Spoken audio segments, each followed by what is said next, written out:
தமிழ் புத்தகங்களே இல்லையா? ஏன் இல்லை? நான் முதல்ல சின்ன வயசில் படிக்க ஆரம்பித்தப்போ ஃபுல்லாகவே தமிழ் புத்தகங்கள் தான் படித்தேன். ஃபுல்லாக அந்த பஞ்சதந்திர கதைகள், ஜாதக கதைகள், அந்த மாதிரி அந்த பிக்சர்ஸ்லாம் போட்டு அந்த இருக்கும் இல்லையா, அந்த மாதிரி புக்ஸ் தான் எனக்கு என் அம்மா அப்பா வாங்கி தருவாங்க. அதெல்லாம் நான் படிச்சிருக்கேன். அதுக்கப்புறம் பொது அறிவு, அப்புறம் அறிவியல், அந்த மாதிரி சம்மந்தமான புக்ஸ்லாம் நான் படிச்சிருக்கேன். அப்புறம் வளர வளர பார்த்திங்கன்னா உலக அரசியல், வரலாறு, அப்புறம் இலக்கியம், அந்த மாதிரி எங்கள் அம்மாவும் அப்பாவும் என்னென்ன படிக்கிறாங்களோ, என்ன வாங்குகிறாங்களோ அந்த புக்ஸ் எல்லாமே நானும் படிச்சிருக்கேன்.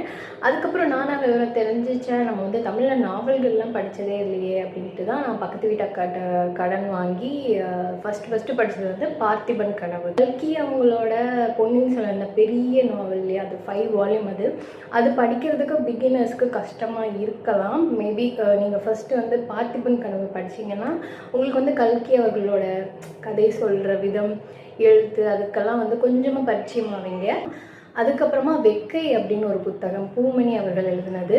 அதை இன்ஸ்பயர் பண்ணி தான் அசுரன் படம் எடுத்தாங்க. அந்த புக்கு என்னை ரொம்பவே பாதிச்சது. அதுவுமே நீங்கள் படிக்கலாம். அப்புறம் வந்து பெருமாள் முருகன் அவர்கள் எழுதின பூநாச்சி அப்படிங்கிற புக்கு, நாவல். அதுவுமே வந்துட்டு ஒரு வெள்ளாட்டின் கதை அப்படின்னு சொல்லுவாங்க.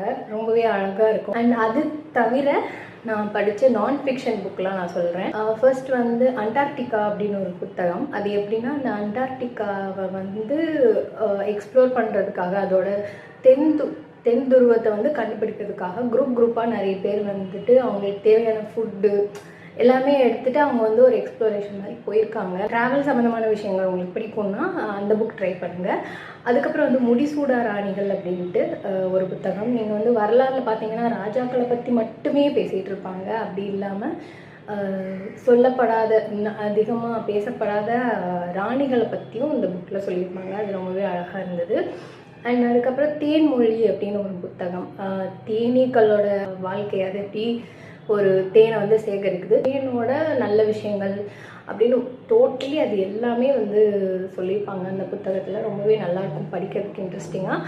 அதுக்கப்புறம் வந்துட்டு பாரதி பாஸ்கர் அவங்க எழுதின நதி போல ஓடிக்கொண்டிரு, அது வந்து கொஞ்சம் மோட்டிவேஷ்னலாக இருக்கும்.